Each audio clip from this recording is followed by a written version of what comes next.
joy to children. For my baby. Rub my seasoning. My name is Brad, and I'm a conservative Republican. Last summer, I happened to come across a video on the internet about the World Trade Center collapse on September 11th. As a kind of demolition hobbyist, I downloaded it and watched it. The title was Painful Deceptions by a guy called Eric Hufschmidt. The video made me angry. I was determined to prove the maker of this video wrong. I purchased DVDs about 9/11 from CBS and PBS Nova, including one made by the Naudet brothers. These were considered the official videos.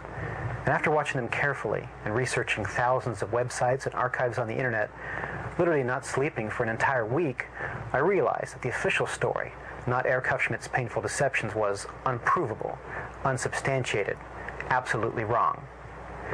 What you're about to see is information you should already know. Our news reporters, government, and media should have made all this material available to every one of us. Ask yourself why you've never seen it on TV. This is as close as we can get to the base of the World Trade Center. You can see the firemen assembled here, the police officers, everybody.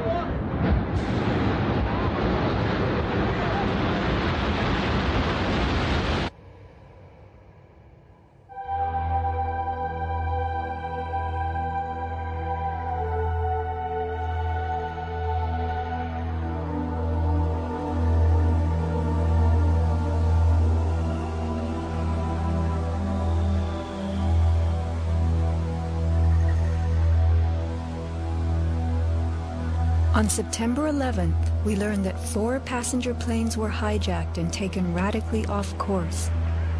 Within an hour, 2 of the planes had flown into the enormous steel towers of the World Trade Center, creating fires and eventually toppling them.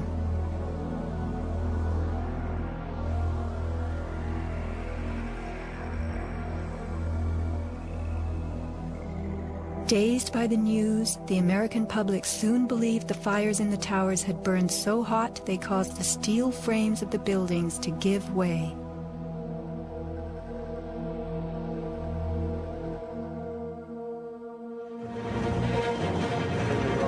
A myth developed, fed by official sources through the media to a bewildered audience. So when it was attacked again, he immediately... Elements of the myth. The impact of the airplanes, gallons of burning jet fuel, steel melting, the buildings failing and suddenly imploding. In a mere 10 seconds, 110 stories hurtled earthward, pulverizing into dust. We ran through the building and went into the... Right from the start, on the street itself, the official story was born. Come out of nowhere and just scream right into the side of the Twin Tower, exploding through the other side. And then I witnessed both towers collapse, one first and then the second, mostly due to structural failure because the fire was just too intense.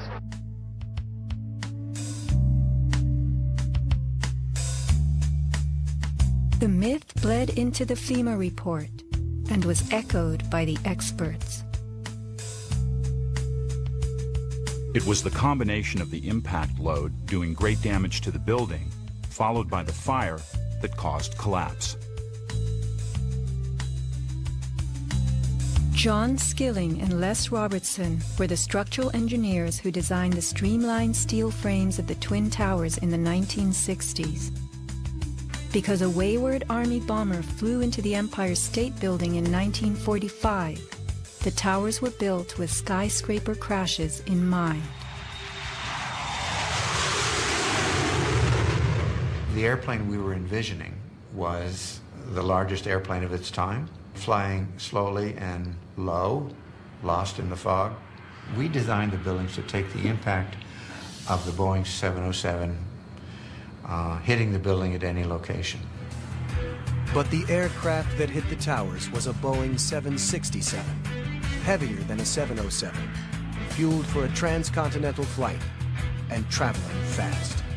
707s and 767s are comparable. The maximum takeoff weight of a fully loaded 707 is almost 334,000 pounds. As airplanes only carry the fuel load they need, the smaller Model 767s that struck the towers were not, in actuality, maximally fueled or close to their maximum takeoff weight. As for the heat of the fires, listen to the radio communications of these New York City firemen. We got tanks, I the pockets of fire. We should never knock it down too light. Where you know that? 78th floor. We got tanks, I the pockets of fire. We got tanks. Isolated pockets of fire. 2 water lines to knock them down.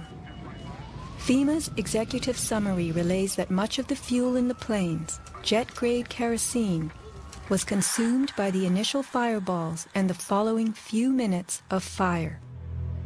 It then tells us that the burning jet fuel spread between floors and ignited the building's contents, causing more fire and generating heat. This was somehow enough to bring down the tower's 47-column steel core, 236 exterior columns, and thousands of steel trusses all at the same time. Watch the tower smoking in the aftermath of the plane strikes. If you have ever tried to light a wood fire, you will know that smoking logs tell you the fire is not burning successfully. Smoke is a sign of an oxygen-starved fire. The Twin Towers stood for over an hour, smoldering but not flaming. During that time, thousands of people were evacuated by way of the stairwells. Others, trapped by debris, stood in the smoke-filled windows and signaled for help. In fact, the towers did what they were built to do. The building was designed to have a fully loaded 707 crash into it. That was the largest plane at the time. I believe that the building probably could sustain multiple impacts of jetliners because this structure is like the mosquito netting on your screen door, this intense grid, and the jet plane is just a pencil puncturing that screen netting. It really does nothing to the screen netting. The towers were built to withstand 140-mile-an-hour gusts produced by winter storms. Anyone in them on a windy day could feel them swaying. The single impact of a jetliner was no more of a blow than the continued battering of a hurricane. I was just putting my stuff away, and all of a sudden we heard a loud crash, and the building started shaking, kind of moving like a wave. New Yorkers were stunned 1 hour later when the first tower fell. To the best of my knowledge, the considerations of the fuel in the airplane in terms of an explosion or a great fire was not considered. Now, we were not responsible for that aspect of the design. Imagine building expressly for airplane impact, but never thinking of the fuel.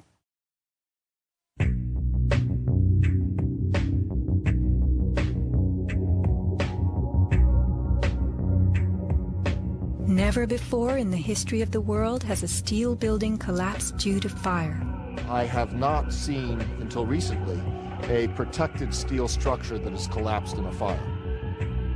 True infernos have raged hot and long in steel-framed buildings, but not one of the buildings ever came down. In 1975, the World Trade Center's North Tower suffered a nighttime fire that flamed for 3 hours, spreading vertically from floor to floor. It burned twice as long as the fires of 9/11 without even a hint of a building collapse.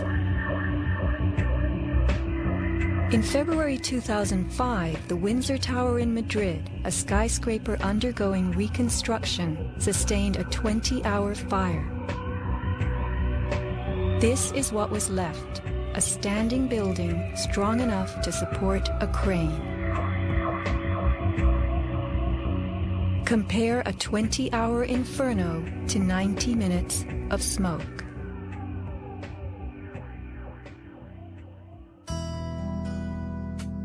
Why are buildings made of steel?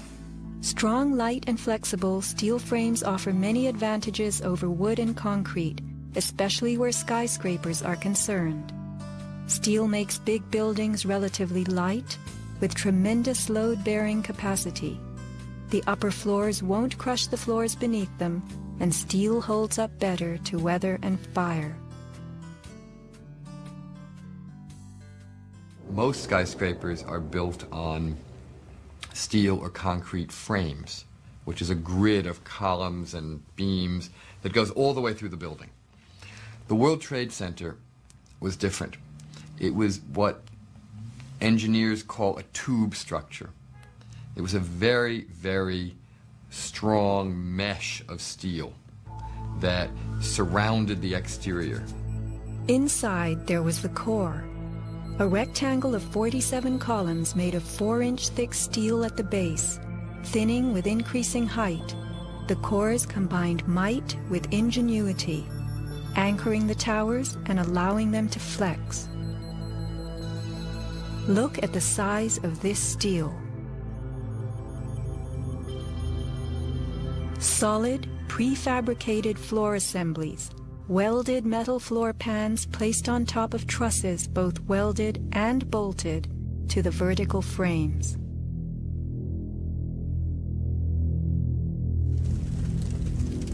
The story we were told: this rock-like steel grid gave way because fire warped the trusses, causing the bolts to fail. As the trusses sagged and fell, the floors dropped with them. In its 2002 documentary, Why the Towers Fell, PBS creates a video model. Once the trusses fail, the floors they were holding cascade down with a force too great to be withstood. The result is what's called a progressive collapse, as each floor pancakes down onto the one below. What remains standing? The tall, indestructible core. Why does PBS fail to explain the complete disappearance of the Twin Towers' cores?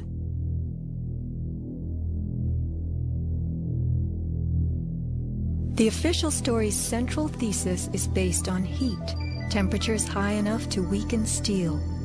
But people in the towers did not report such heat. Think about it. Neither steel, concrete, nor glass can burn. So what in those buildings could have burned to make such heat?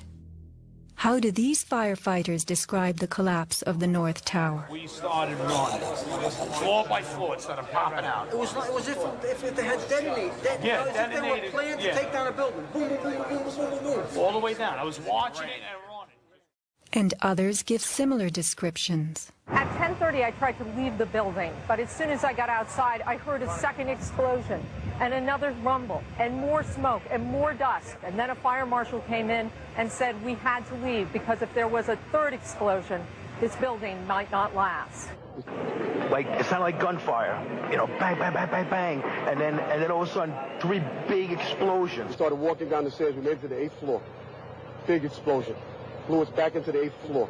Do you know if it was an explosion or if it was a building collapse? To me, it sounded like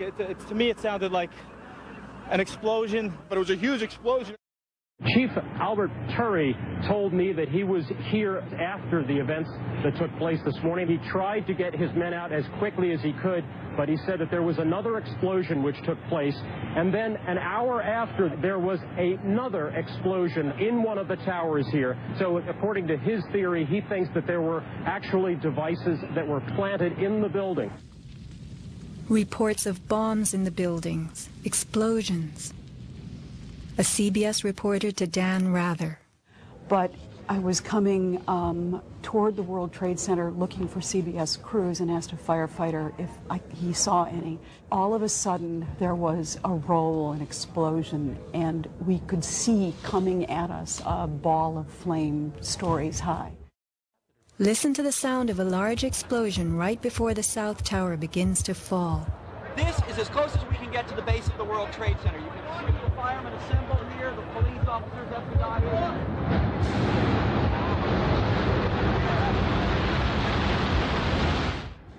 Sound reaches us after what we see. If the boom we just heard was the sound of the building collapsing, it would follow the collapse. Instead, the boom is heard before.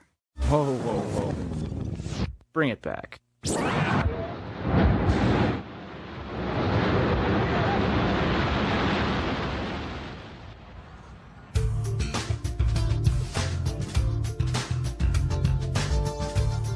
Let's consider the characteristics of steel.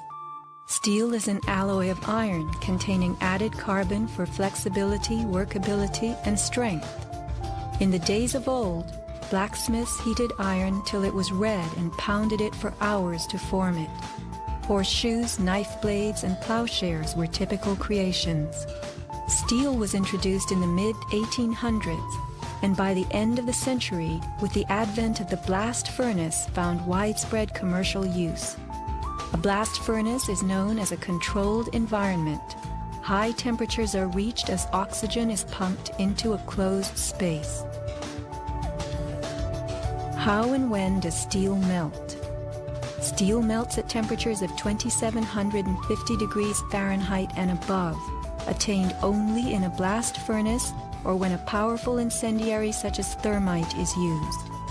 Steel or any substance that is burned will never become hotter than the temperature of the fire or heat applied to it. An open-air hydrocarbon fire reaches a maximal temperature of some 1200 degrees Fahrenheit in a dirty or uncontrolled burn, characterized by red-orange flames. Red-orange flames are what we saw on September 11th. Even the fireball caused by the plane strike was red-orange.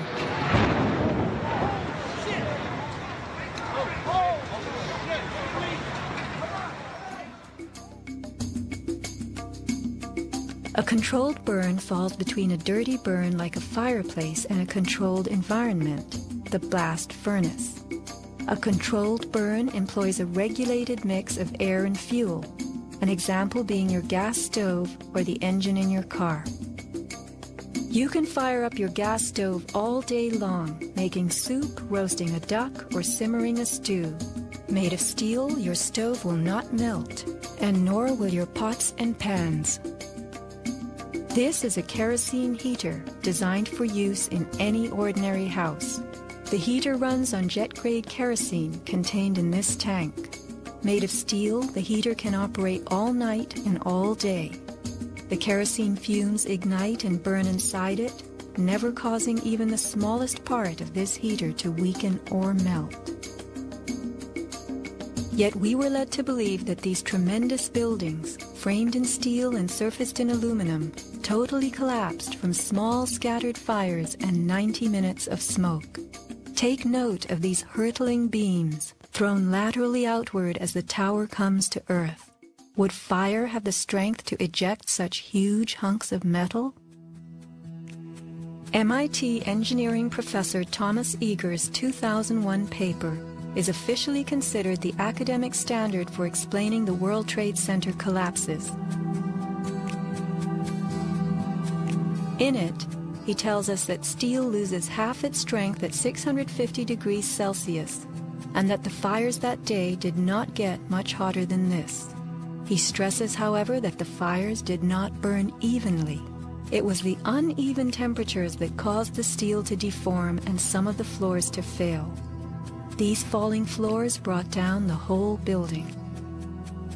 While it was impossible for the fuel-rich diffuse flame fire to burn at a temperature high enough to melt the steel, its quick ignition and intense heat caused the steel to lose at least half its strength and to deform, causing buckling or crippling. This weakening and deformation caused a few floors to fall, while the weight of the stories above them crushed the floors below, initiating a domino collapse.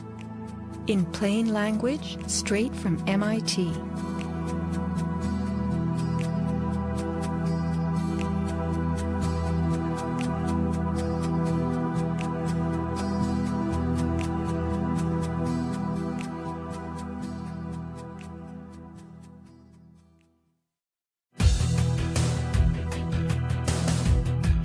What do falling buildings look like? What do demolitions look like?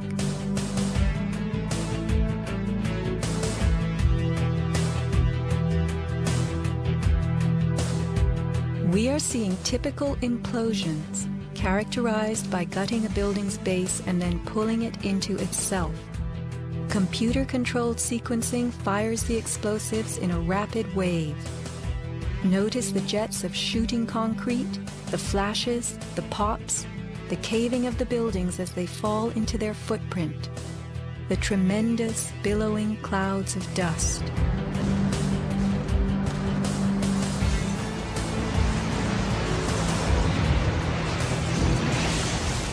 Now let's look at the collapse of the Twin Towers.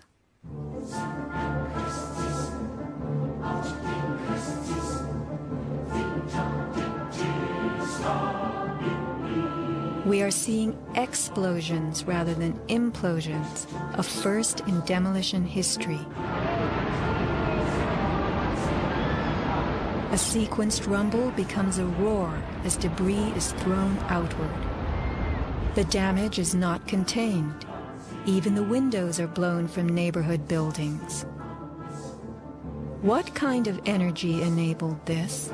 Would fire hurl metal and concrete sideways into the air? Here, a 600,000-pound chunk of steel, twice the weight of a Boeing airliner, was flung 400 feet, wedging itself deep into 3 World Financial Center on Vesey Street. A FEMA photographer taking pictures of Ground Zero wondered why so many steel beams were jutting from neighborhood buildings. What shot pieces of the towers all the way across the street?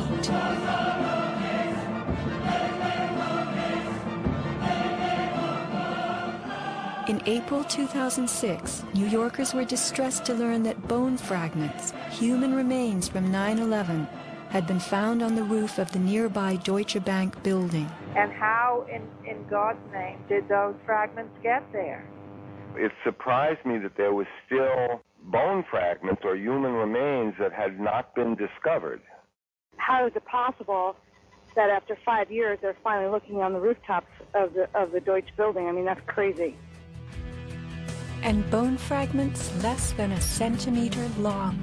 How could they be so small? So much to be explained. Why did the South Tower fall first when it was the second tower to be hit? Watch the top of Tower 2 leaning outward, about to topple. Then, suddenly, it disintegrates in midair. What causes this giant slab of steel and concrete to turn into dust before our eyes?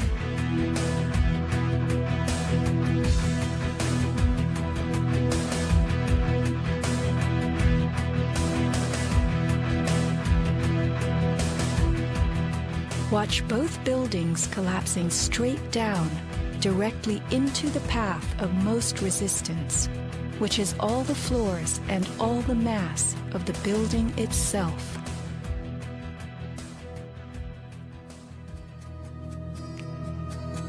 The World Trade Center towers came down in approximately 10 seconds. Seismic data from Columbia University puts the North Tower collapse at about 8 seconds and the South Tower at approximately 10. Lynn Simpson, a survivor from the 89th floor of the North Tower, describes the site. And I saw the Trade Center literally collapse in upon itself floor by floor by floor, and it took seconds for it to happen. It was a massive building, and it just pancaked. 10 seconds. These are 110-story buildings coming to Earth at free fall speed, the rate at which an object drops through air. The lower floors would need to give way completely as the floors above them fell. Can a person walk through a closed door as quickly and smoothly as one that is open? A 10-second collapse means the upper floors encountered no resistance from the undamaged floors beneath them. Watch the demolition wave rushing straight down.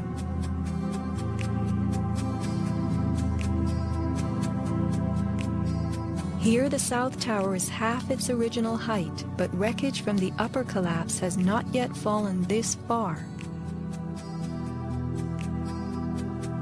We are watching a demolition moving faster than gravity itself, a building bursting into powder from top to bottom.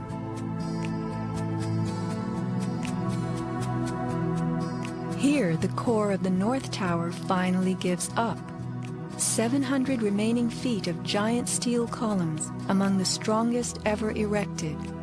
What force acts upon the core to make it all of a sudden disappear?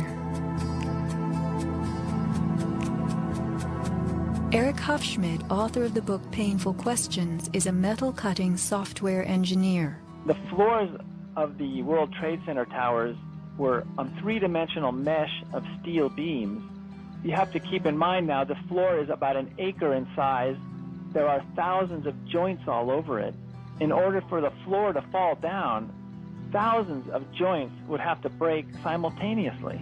So then if you look at the speed at which this came down, less than 10 seconds, you blink your eye and thousands of joints just popped somehow. The only way you can explain that is with explosives. They had to have had explosives placed all over the floors at the primary joints. And then that would explain how all of the joints broke at such a rapid rate. The debris was crashing from one floor to the next. Debris cannot crash through steel and concrete floors as fast as it falls through the air, and there was no slowing. Explosives had to be breaking the joints ahead of the falling rubble, which is why the top half starts off collapsing slowly and then it starts picking up speed. This is a pancake collapse. Why don't we see piles of floors at ground zero?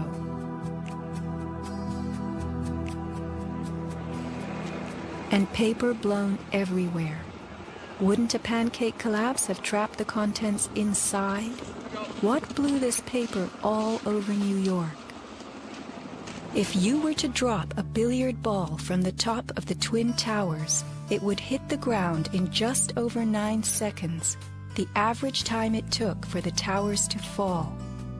Helped by gravity and falling through air, the ball will gain speed.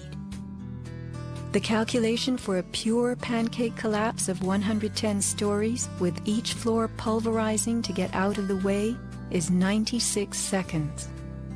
In the real world, with the floors creating resistance, a pancake collapse would lose speed. Never would it gain speed.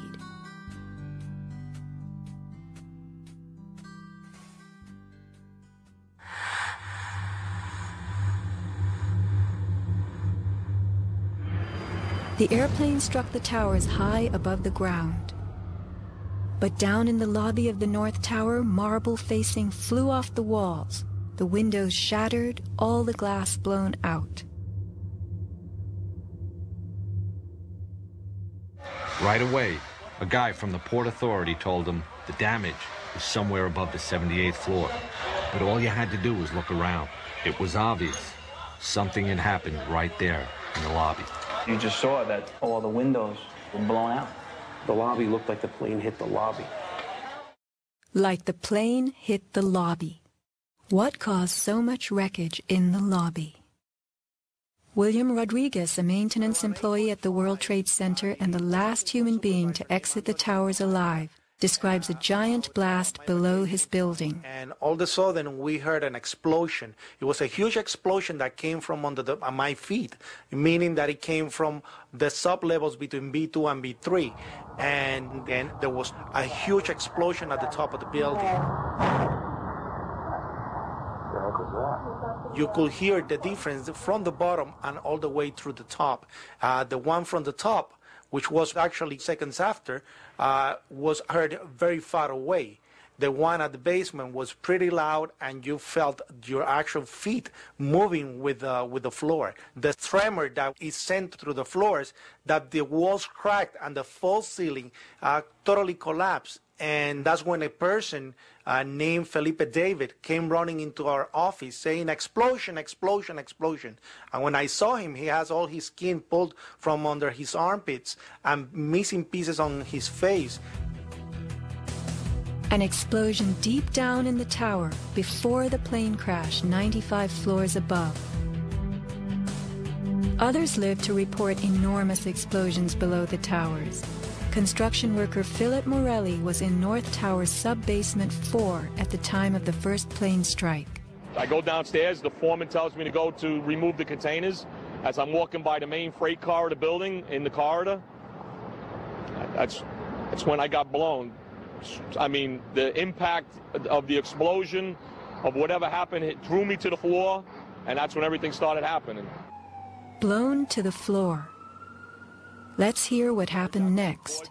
I was racing. I was going towards the bathroom. All of a sudden, I opened the door. I didn't know it was a bathroom, and all of a sudden, a big impact happened again, and all the ceiling tile was falling down. The light fixtures were falling, swinging out of the ceiling, and I come running out the door, and everything, the walls were down, and now I started running towards the parking lots. There was a lot of smoke down there. There was a lot of people screaming.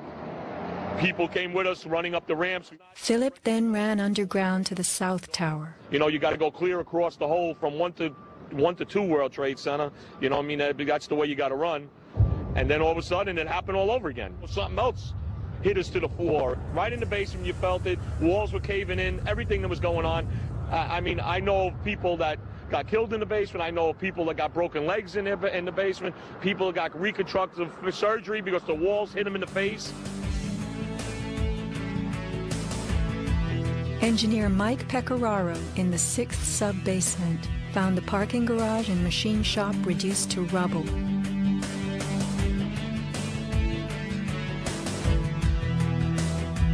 Rescue firemen and civilians spoke of hearing explosions throughout the towers. Firefighter Lou Caccioli told People magazine that as he and others evacuated workers, bombs were going off inside the building. Explosions stalled elevators and filled entire floors with smoke and debris. An eyewitness who said there was an explosion on floor 7-8. 7-8. To dispatch, we've just had another explosion.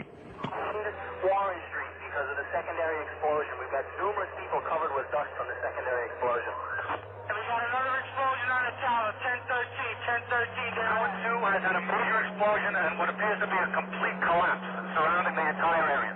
Who's involved in the secondary explosion?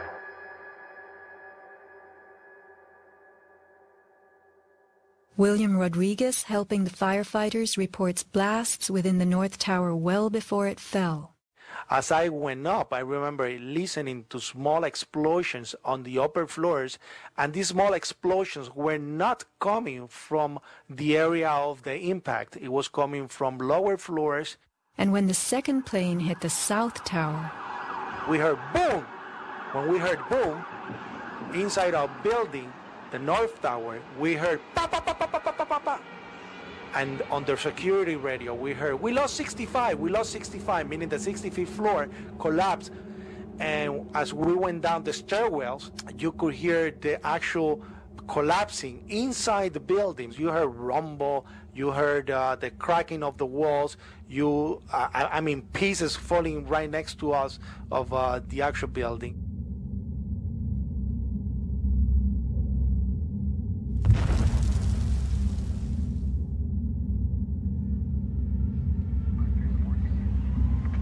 what happened at the base of the towers just before they came down? Smoke appeared at street level.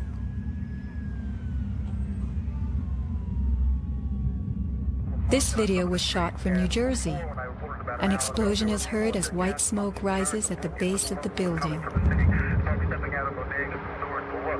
people are gathering in large groups. In fact, at one corner, smoke was coming from the city. Folks stepping out of bodegas.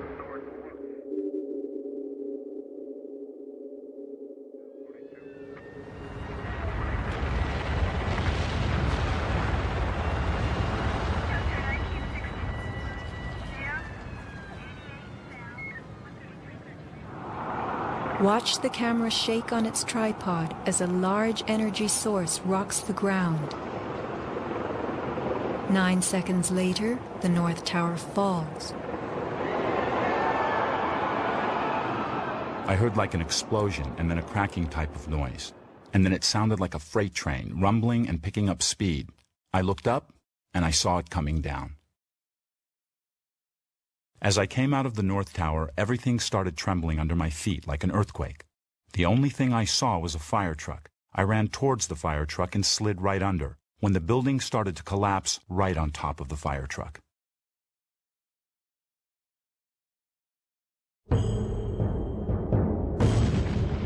Across the Hudson River, Richard Siegel was filming an astonishing day. The sound meter of Richard's camera caught something very significant. Adjusted for the distance involved, as sound travels more slowly than what we see, the camera registered multiple explosions in the towers. Here is the South Tower record. Then the building fell.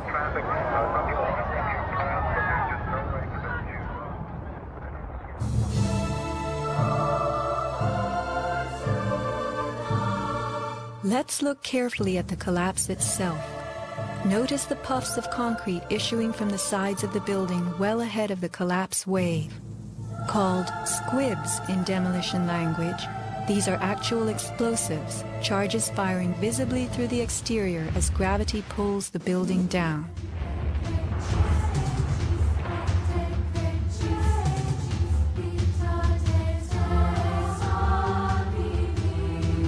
Here are more.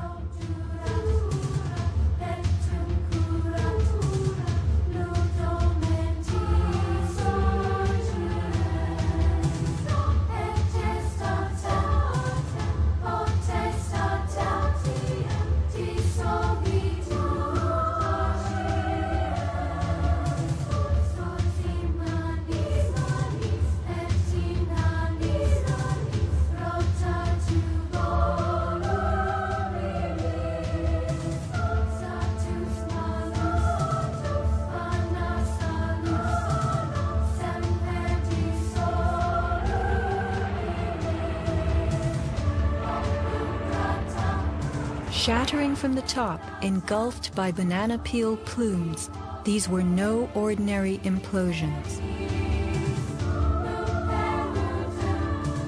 The Twin Towers each consisted of 3 multi-story buildings set on top of one another. To sustain the weight of so many floors, the sky lobbies had to be extra heavily reinforced. Watch a big squib coming from the sky lobby band.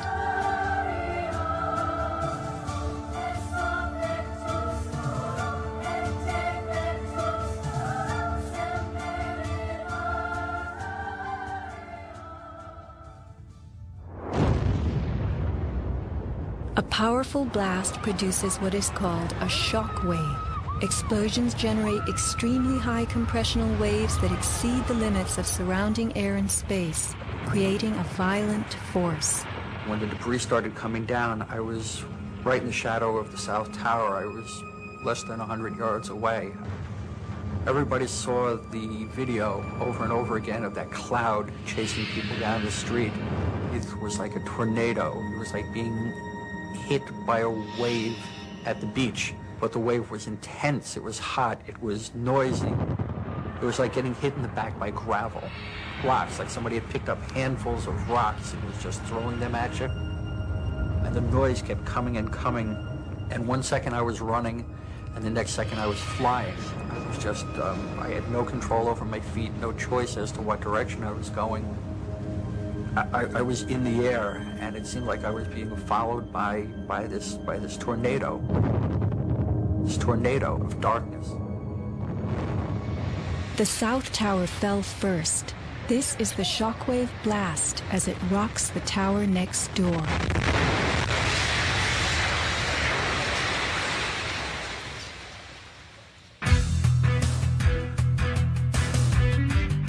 As the buildings fell, they darkened Manhattan, filling the air with billowing clouds of dust and ash.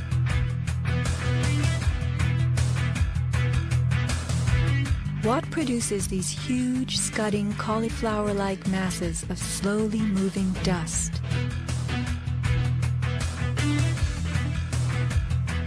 True, a 110-story building has just been reduced to 1 million tons of rubble. But is there anything in our experience we can compare it to?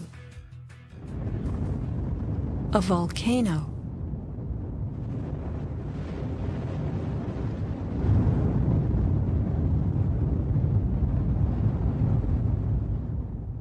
The U.S. Geological Survey website provides us with a definition of a pyroclastic flow as a ground-hugging avalanche of hot gas and debris. The rising gas chimney is clearly visible in this photo of the North Tower implosion with pyroclastic flows between buildings. The cauliflower shape of the debris clouds is a telltale sign of pyroclastic flows generated by massive explosions typical of volcanic eruptions and controlled demolitions. That is the second building that has gone down. A pyroclastic surge can even flow over water as hot gases carry dust created by explosive energy. Here, the South Tower implosion creates a pyroclastic surge moving out over the Hudson River. A volcanic eruption produces exactly the same thick, scudding ash, heavy with debris, hugging the ground as it flows out from a tremendous internal explosion.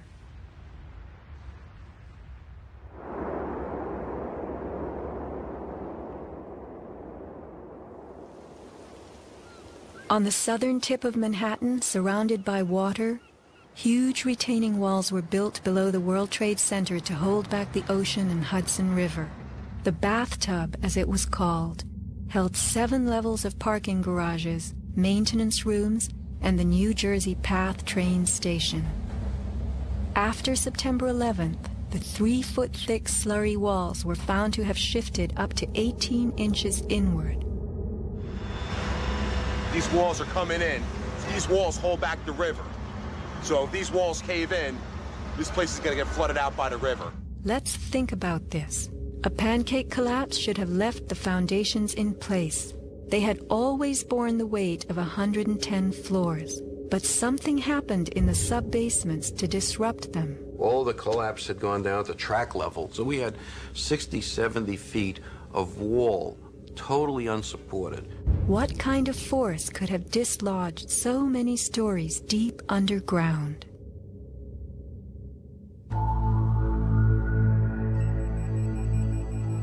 The pile itself seemed to have a life of its own. It spewed fire when we dug into it. The ground continued to burn. Les Robertson publicly reported that 3 weeks after the collapse, live fires burned and molten metal still flowed underground. You see how this debris is still smoking? That's from the fires that are still burning. 8 weeks later, we still got fires burning. Steel-toed boots is one of the biggest things. Out still on the rubble, it's still, I believe, 1,100 degrees. The guy's boots just melt within a few hours. In November 2005, physics professor Stephen Jones of Brigham Young University published a 25-page treatise on the collapse of the Twin Towers and Building 7, applying the laws of physics to the official story. From an interview on MSNBC. As we read in the FEMA report, it says here, and I put this in my paper, of course, the best hypothesis, which is the only one they looked at, fire, has only a low probability of occurrence.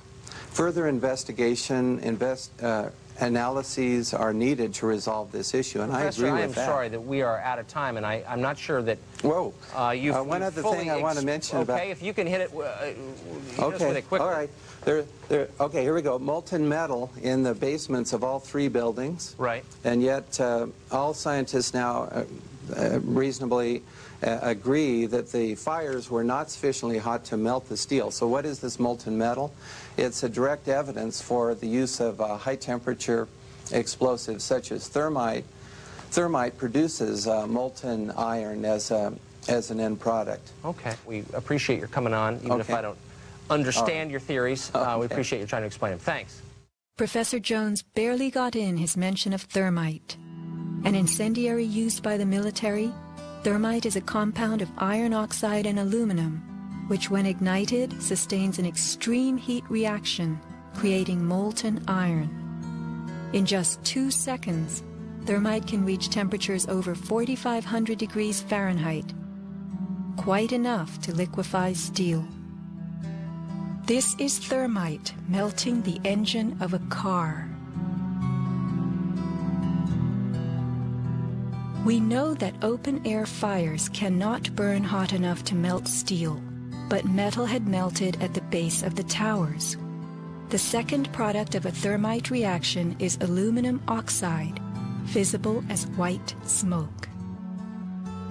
Was thermite used in conjunction with explosives on September 11th? Watch this very bright substance pouring from the 81st floor of the South Tower.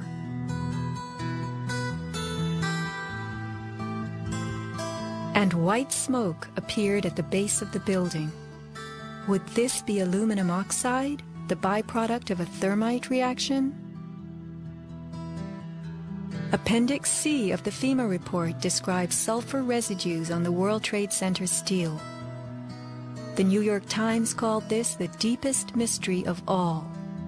Sulfur slightly lowers the melting point of iron, and iron oxide and iron sulfide had formed on the surface of the structural steel. Sulfur used with thermite is called thermate, producing even faster results.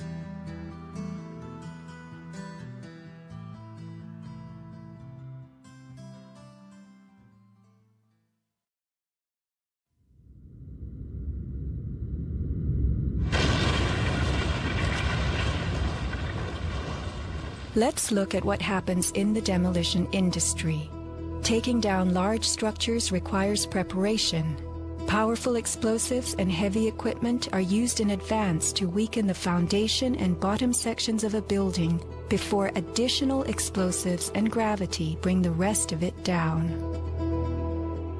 The words of a senior blaster. We blow the basement, all the columns in the basement. Then we crack it up at the top to get it started. We go every other floor all the way down. Every explosive has a timer on it. That's why it's controlled. When the columns go, each floor goes down and impacts the one below and keeps going. Here's what demolition experts use in steel-framed buildings: the linear shaped charge. It's a chevron-shaped or V-shaped charge that you can focus at a specific target, and it's lethal. It generates around 3 million pounds per square inch pressure at a speed, depending on the explosive inside the shaped charge, in excess of 27,000 feet per second. Besides the unfathomably powerful shaped charge, blasters have a lot of tricks.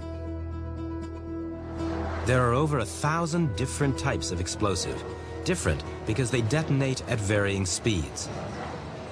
This is detonating cord, and this burns at about 21,000 feet per second. Comes in all colors, pastels too. With the use of delays, we can control pretty much where the debris lands. We can control vibration. We can control noise levels. Timing and delays are the key to just about everything in our business.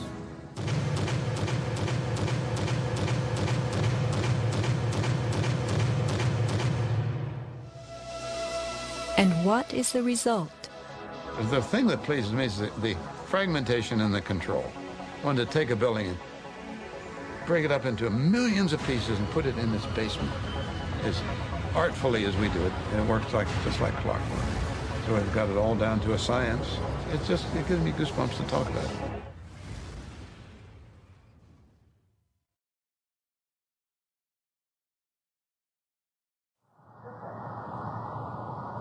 With the underground explosions intended to blow out the Twin Towers' basements, followed by blasts heard inside the buildings of shaped charges slicing the core. Because of the secondary explosion, we've got numerous people covered with dust from the secondary explosion. Demolition pre-weakening usually takes place well in advance of the final blast, but at the World Trade Center, critical prep work might have had to occur in a very compressed time frame in the panicked aftermath of the plane strikes.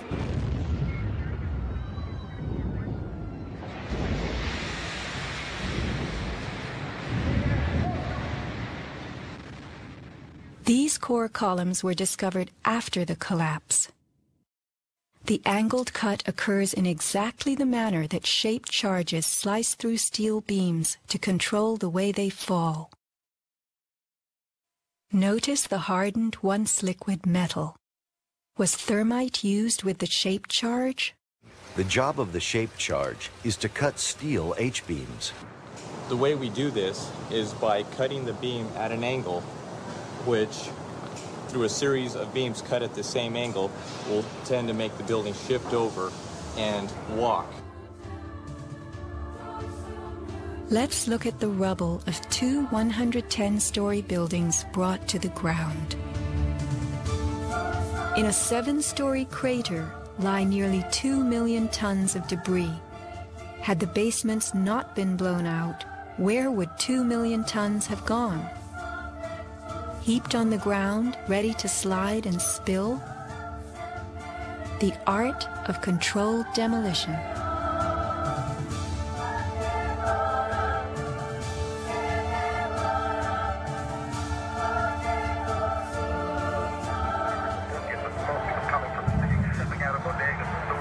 Remember the pre-collapse and mid-collapse explosions caught by Richard Siegel's camera on the Jersey Shore?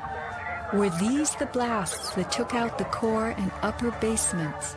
Just before the final crumble, a mind-boggling sequence of computer-controlled delays that blew the exoskeleton, pulverized the concrete, to bring the whole structure rolling to the ground.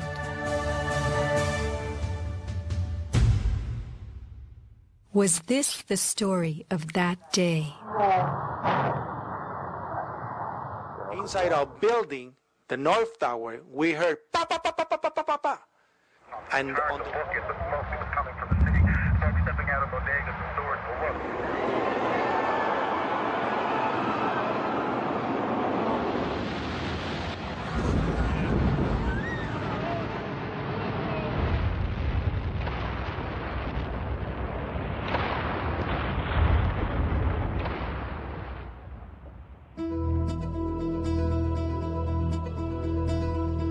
Some people appear to have known the imminent future on that fateful day.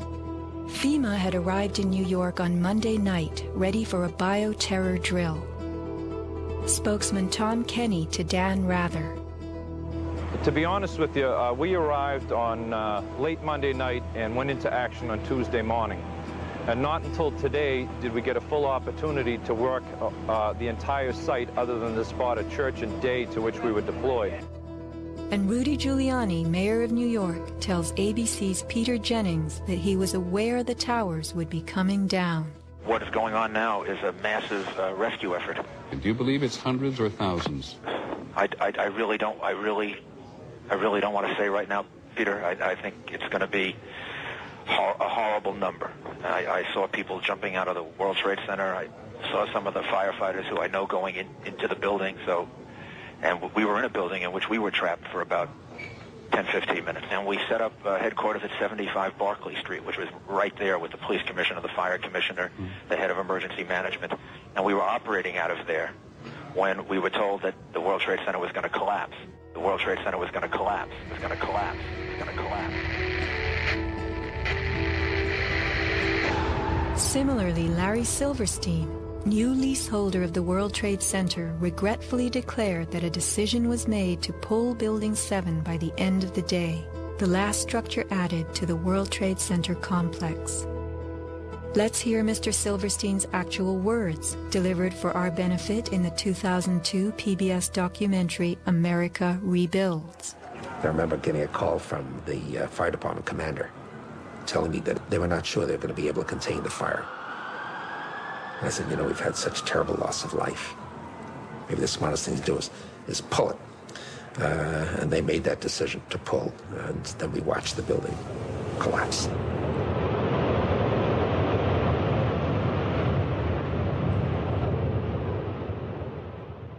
Blast, shoot, blow, and pull are terms used in the demolition industry to refer to bringing down buildings, bridges, and other structures. Because I actually blew the hospital down that I was born in. Originally, we had figured to shoot it, let it drop straight down. Then, watch Demolition Dynamics attempt a big blast.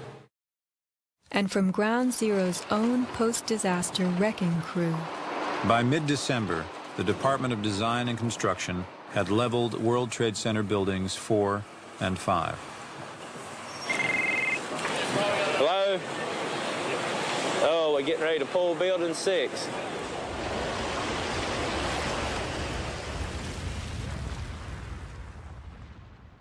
Silverstein, a commercial real estate tycoon with international political connections, acquired a 99-year lease on the World Trade Center complex in the spring of 2001. Throughout the summer, he reworked the insurance policies on his new property, making sure that it was covered for acts of terrorism. Explicit in the lease agreement was Silverstein's right to rebuild the complex if it were destroyed. After 9/11, Mr. Silverstein fought his insurers in court to obtain double his policy limits for the destruction of his property, maintaining that the double hijacking constituted 2 disasters caused by terrorists, not just one. He won and was awarded over $7 billion, a magnificent return on his original $15 million investment. My first reaction is to think about the families of those people, the tragedy, the magnitude of it. However, I firmly believe that we should rebuild.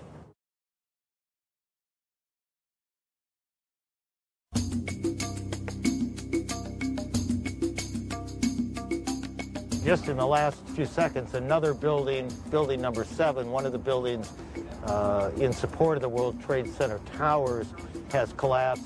World Trade 7, functioning as the command center for the complex, housed giant diesel backup and oxygen systems, the mayor's protected emergency bunker, and offices for the CIA, Secret Service, Department of Defense, and Securities and Exchange Commission. Its other tenants were insurance companies, brokerages, and banks. No plane hit Building 7, but at 5:20 p.m. on September 11th, it collapsed in a heap on the ground.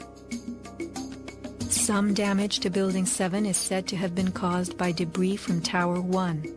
Though this New York Times article tells us Building 7 burned like a giant torch, the only visuals that exist are of unidentified smoke and a few small fires. Compare this to the wallops sustained by World Trade Center 3, 4, 5, and 6. Positioned right below the towers, damage to the surrounding World Trade Center buildings was infinitely worse. Still, the structures held up. But somehow, rescue workers knew that Building 7 would fall. You hear that? Keep your eye on that building. It'll be coming down soon. A 47-story skyscraper, Building 7 folded neatly in 6.5 seconds, a textbook descent right into its footprint. Silverstein Properties now tells us that its owner was referring to the team of firefighters inside the building when he spoke of the decision to pulling the firemen out of harm's way. However, there were no firefighters in Building 7, according to FEMA, NIST, and Fire Chief Frank Fellini. They were ordered out at 11:30 that morning. 6 hours later, the building came down. You know, we heard this sound that sounded like a clap of thunder. Turned around, it looked like there was a shock wave ripping through the building, and the windows all busted out, and it was horrifying. About a second later, the bottom floor caves out, and the building followed after that. Radio host Alex Jones notes the mark of a classic implosion. This is a photo taken 1 second into Building 7's collapse. Notice the crimp. If we look at other controlled demolitions, we see that they first blow one of the central columns so the building falls in on itself. If you don't do this, the building falls outward and can damage surrounding structures. Building 7 had a classic crimp or wedge. Its central column was blown out first, so it didn't structurally damage buildings just a few feet away from it. Remember the mayor's emergency bunker? Ensconced on the 23rd floor of Building 7, it was retrofitted with superglass, water, oxygen, and its own generator. But Mayor Giuliani chose to find emergency shelter elsewhere on September 11th. Why Building 7? Even the media and its experts were confused. The History Channel interviews structural engineer Ramon Gilsans, who points out the obvious crimp and even speaks of the implosion. Engineers are not just focusing on the Twin Towers. The most disturbing structural event was not that the Twin Towers fell, but that Tower 7, ignited by flying debris, fell due to fire alone. Building 7 was a steel frame building, and is the first steel frame building that has collapsed due to fire. The failure of the building was an implosion, so it failed completely different than Towers 1 and 2, in which the floors failed first. Why Building 7? Let's ask the question again. As the WTC Command Center, was it the hub for the 9/11 plan? Also, in 6.5 seconds, lost forever were thousands of SEC case files on corporate fraud, including those relating to the notorious activities of giants WorldCom and Enron. A few indictments for stock fraud, but what of the $70 billion California electricity swindle? It disappeared.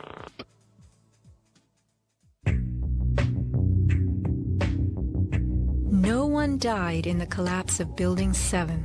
It was vacated well in advance of its implosion, but not the Twin Towers. Why weren't police, firemen, and civilians in these buildings told what to expect? Tragically, employees in the towers were advised to return to their offices. The announcement came on that everything was fine. Tower 1, they were evacuating, but Tower 2 was fine, and we could go back to our offices. We were about to go through the turnstile. The security guard says, "Where you guys are going?" I said, "Well, I'm going home because I saw fireballs coming down."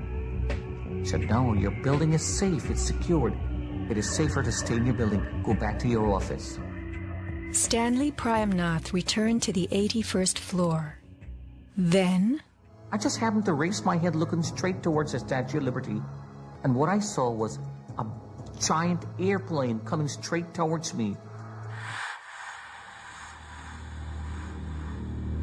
the South Tower was hit between the 78th and 84th floors.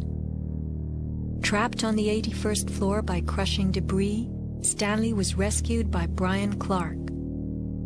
Slowly and painfully, they made their way down a stairwell to freedom. Outside, Stanley had a feeling of uncanny prescience for what was to come. And we peered through the railing up through the trees at the tower, and Stanley said, "You know, I think that tower could come down." And I don't know why I'm telling this man this building is going. But I knew it was not over. I said, "There's no way. That's a steel structure.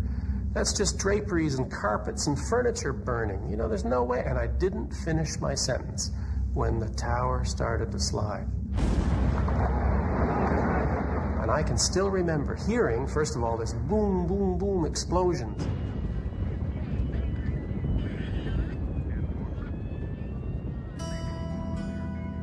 Not all were blessed with intuition or foresight. Joseph Milanowicz reached his son Greg by cell phone. Greg at that time, I could tell by his voice, was scared. He said to me, "Dad, can you get in touch with someone and tell them that there's about 20 of us on the northeast corner of the 93rd floor." Greg had been about to leave the South Tower after the North Tower was attacked, but was told it was safer to return to his desk. A couple of times he said, "Why did I listen? Why did I listen?" Who was a director in the company that provided electronic security for the World Trade Center and Washington's Dulles Airport, both involved in September 11th? None other than the president's younger brother. From 1996 to 2000, SecureCom installed what was referred to as a new security system at the World Trade Center.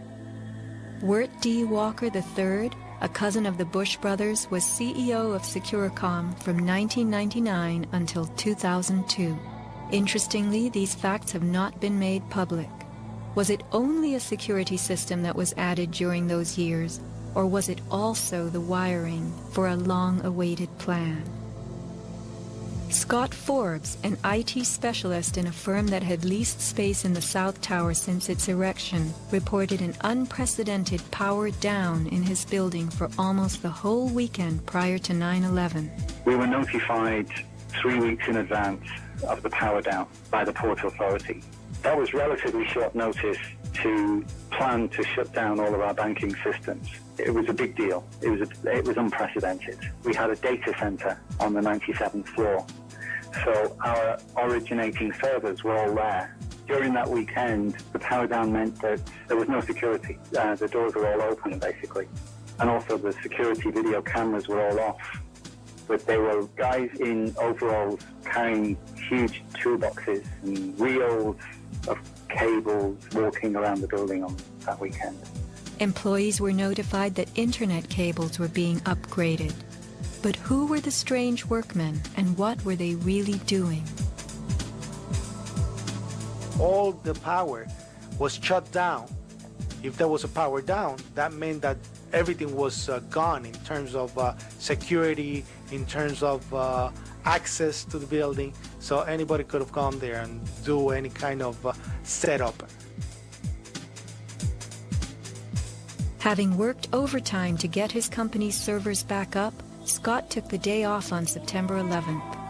As he watched the towers collapse from New Jersey that morning, he was sure this had been the purpose of the mysterious weekend work. Scott notified many authorities, including the 9/11 Commission, about the unusual and lengthy power outage, but was ignored. Ben Fountain of Fireman's Fund spoke of unusual evacuations ordered at the Twin Towers during the weeks before September 11th. Others reported that the security alert was inexplicably lifted 5 days prior and bomb-sniffing dogs were removed. What would the dogs have discovered had they remained on duty?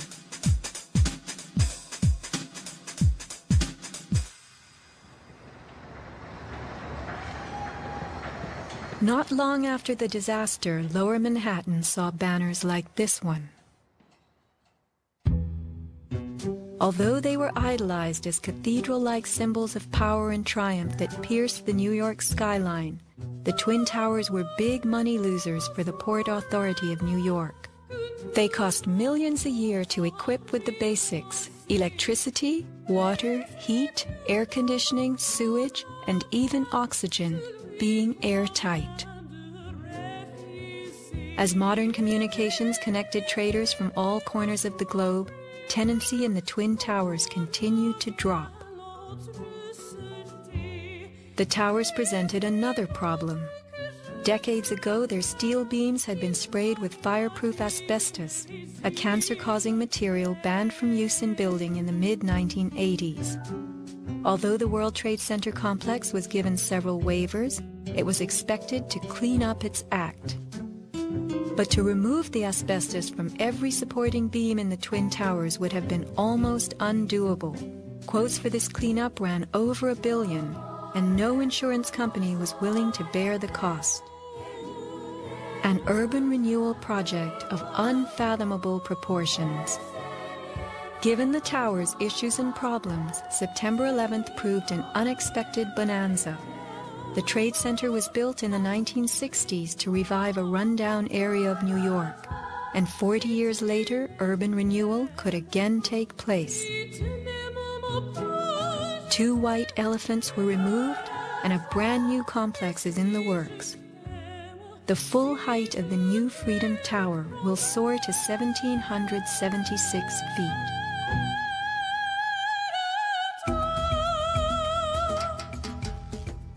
The suffocating dust that engulfed Manhattan was much more than dust.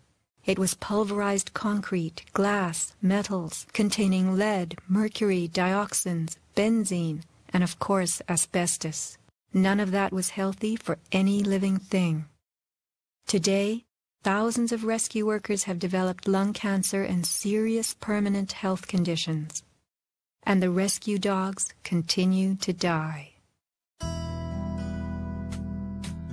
What you had was a ground-level municipal incinerator that smoldered for months, burning up the most heavily computerized building in the world.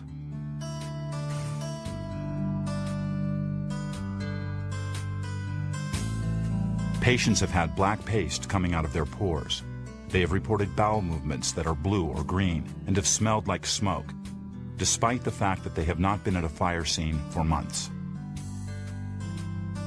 Only 3 days after September 11th, Washington instructed the EPA to declare Manhattan safe and reopen Wall Street, though the air remained toxic.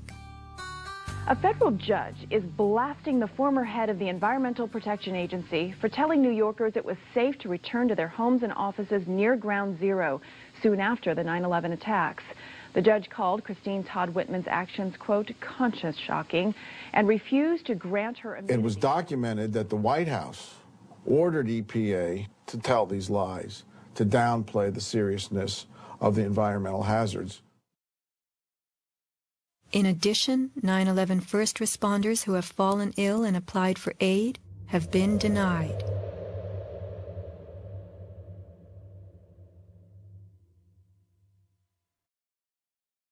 Asbestos plays a part in the myth of why the Twin Towers fell on September 11th. The steel had been sprayed with a lightweight fireproof foam, which, while cheaper, was much less adhesive.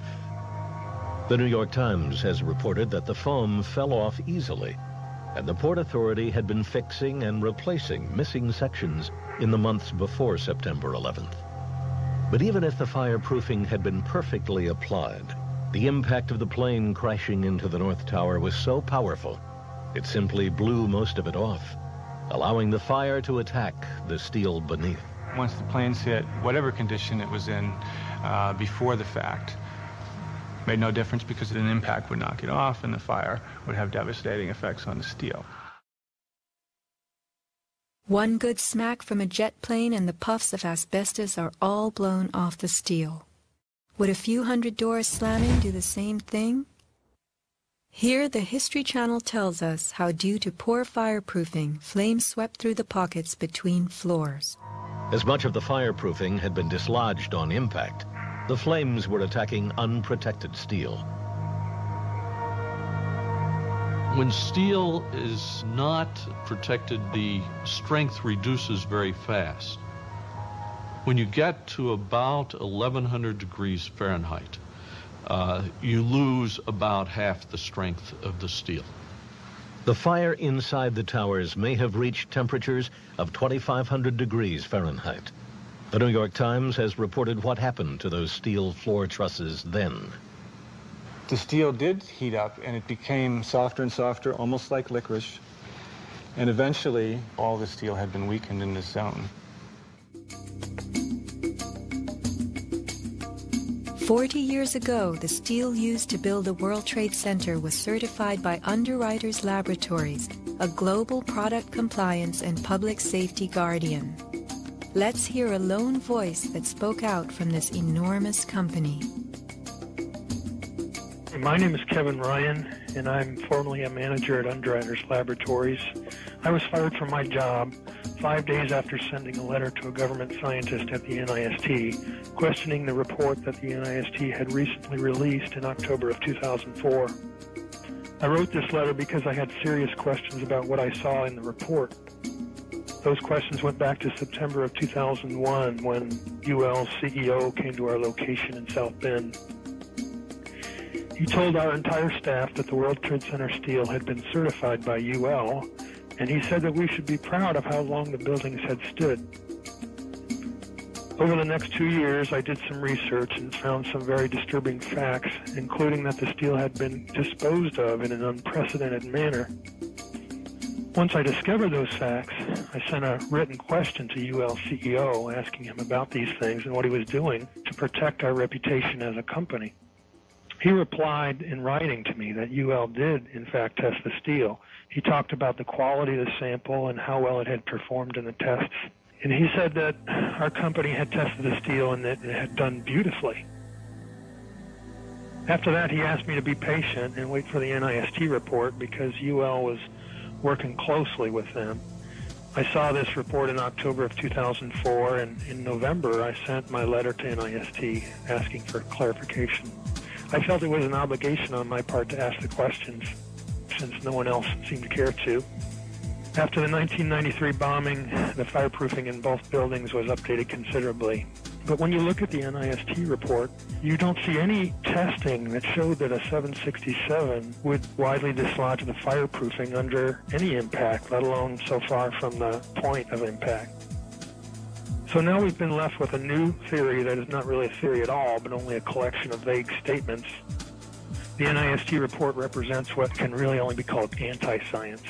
They started with their conclusions and worked their way back to some leading hypotheses.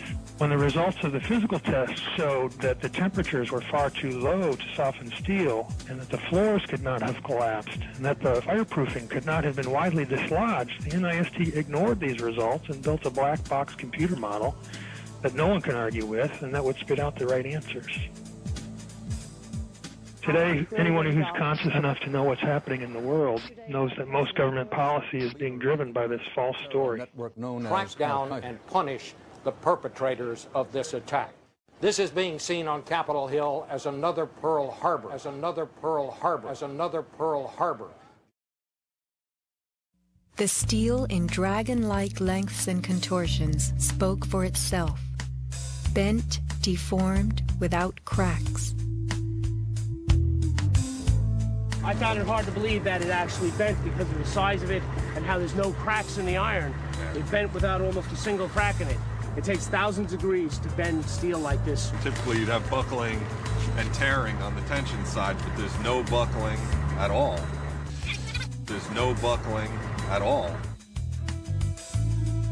Here is the meteorite, molten iron fused with concrete.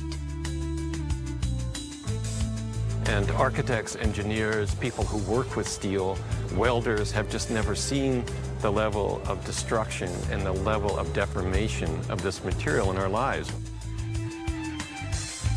It is true that heat expands steel. In a fire, steel members may swell and bend slightly. But this, how could these huge tangles have been created? The steel below the towers had melted at many thousands of degrees. Since metal conducts heat, were these twisted remains formed by high temperatures wicking their way through a gridwork of steel?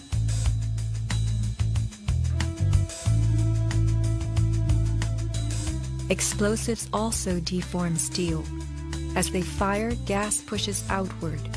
The force of the gas can easily bend a large steel column.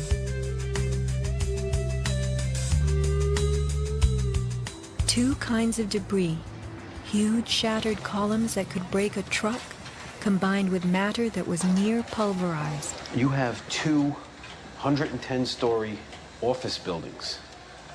You don't find a desk. You don't find a chair. You don't find a telephone, a computer. The biggest piece of a telephone I found was half of the keypad, and it was about this big. In 1886, 4 gold miners lost their lives in an underground explosion. The bodies of these 4 men were brought to the surface in one barrel. The biggest piece recovered was part of a foot. September 11th left over 1,100 bodies unaccounted for. At Ground Zero, this was found inside a length of steel. And before they sealed this up with the sheetrock and all the building materials on the interior face, the workers would sometimes put beer cans, and the newspaper that we found, the New York Times paper, we found in a similar spot to this.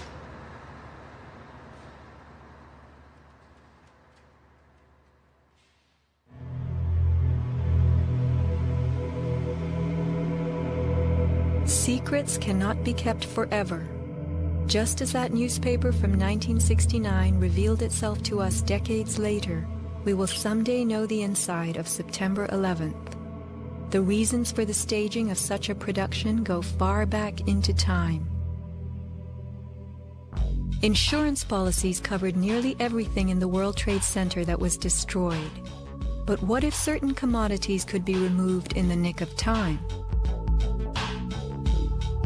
Gold and silver held by commercial banks and the COMEX exchange is said to have been stored beneath Ground Zero. This single cache belonging to the Bank of Nova Scotia was unearthed and made public. Was there more, and was it removed, remains a question. As last survivor William Rodriguez climbed the stairwell to rescue people, He remembers a very strange thing. As I stood there on the 33rd floor, I heard very strange noises on the 34th floor. Now, the 34th floor was an empty floor, a floor that did not have any kind of walls, or it was a construction floor. It was totally hollowed out. There was nothing there, and I heard very heavy equipment being moved around, and it sounded like dumpsters with metal wheels being moved around, and I got scared because I knew it was an empty floor. Nobody was supposed to be there. As a matter of fact, not even the elevators stopped there. You have to have a special access key to open the door on the 34th floor. So to find that there were strange noises there, and I continue actually bypassing that floor because I didn't dare to open the door on the 34th floor. Something told William Rodriguez not to mess with the 34th floor. I got scared. Yet William Rodriguez was not a man who was scared that day. He remained in a burning building against firemen's orders, endangering his own life as he saved the lives of others. What could have been happening on the 34th floor? For weeks, Scott Forbes had heard similar noises on the 98th floor above him. It must have been at least 4 to 6 weeks before 9/11. It was like rebuilding work going on upstairs. The tenants, the people from Aon who had been removed somewhere else, the offices were just vacant. And there was a lot of heavy machinery building work going on. It was almost like pneumatic drills and lots of hammering, so much so that the floors were shaking. That's how noticeable it was. It was almost as if something heavy was being moved and then it was being taken off wheels, and it was like, boom. Our floor underneath literally shook. You could feel the weight above you. That was how large it was. On one occasion, I opened a door to see what was going on, being nosy. When I opened the door, the whole office space was empty. There was nothing there at all. It was quite bizarre because it was just empty. Completely empty, barren, nothing, zero. Not even cables hanging from the ceiling, but there'd been these heavy noises and vibrations up above. It was really strange. And the noticeable dust in the building the week before. It was probably the week leading up to 9/11. Every morning I'd come in around 7 a.m. and the dust was incredible. It was filthy. It was like the cleaners weren't cleaning. Right where the windows were, there was a sill which enclosed radiators. I was sick to death of the dust which was appearing on the windowsills. It was dirty grey and very, very noticeable in that week leading up to 9/11. Where was that dust coming from? Grey dust Scott himself had to clean. Was it powdered cement? The steel columns of the Twin Towers formed an endo and exoskeleton. Had something been placed around the edge of the building, holes been drilled to contain it? Was the dust in those final days a telltale sign? As white elephants, the buildings were full of vacant offices. Tenants could be temporarily moved around for upgrades as Aon was, and a plan arranged to perfection. Was the strange construction that could be heard but not seen going on all over the towers? Larry Silverstein took possession 6 weeks before September 11th, when the strange construction began. Were the sounds that scared William Rodriguez the last of the rats as they left a sinking ship?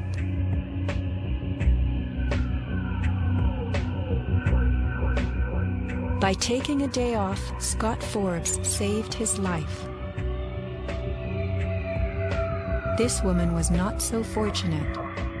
She is 9/11's Iphigenia, calling soundlessly to people who could not help her. Christopher Hanley, trapped with 100 people on the 106th floor of Tower 1. Fire Department 408, where's the fire? Yeah, hi. I'm on the 106th floor of the World Trade Center. We just had an explosion up here. What building are you in, sir? 1 or 2? 1 World Trade. All right. Yeah, there's smoke, and we had about 100 people up here. Sit tight. Do not leave, okay? There's a fire or an explosion or something in the building. All right? I want you to stay where you are. Yes. Kevin Cosgrove, trapped on the 105th floor of the South Tower. There's smoke right there, 105, 2 power. It's right there, it's black, it's iron. My wife thinks I'm all right. I called her and said I was leaving the building, I was fine, and bang. The 3 of us, 2 broken windows. Oh, God!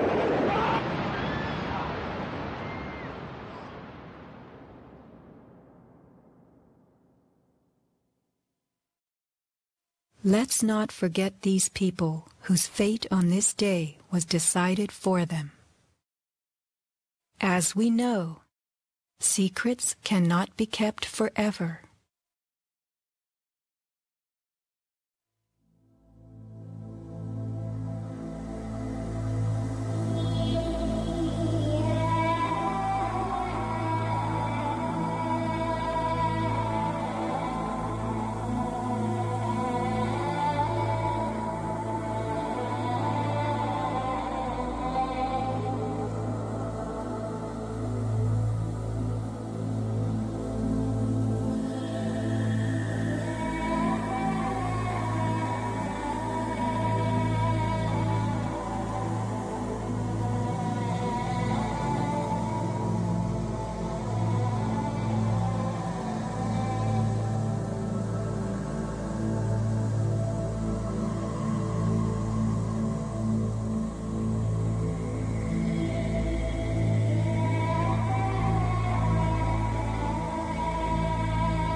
When I reach the place I'm going, I will surely know my way, and I will turn and look inside me, and bid farewell to one more day. Every light begins with darkness. Every flower is one to see, and with the sun and wind to taste us, we are bound to be released. I will fly beyond this valley. I will open up the gate, and when I reach the place I'm going, I will surely know my way.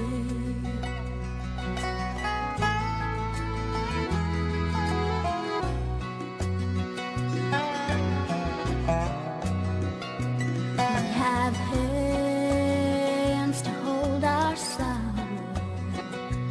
We have tears to heal the pain.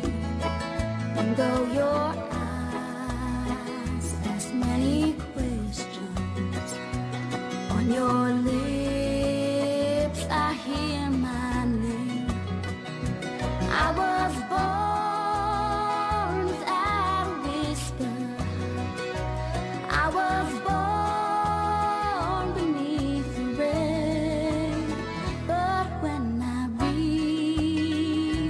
place I'm going, I will surely know my way. I will surely know my way.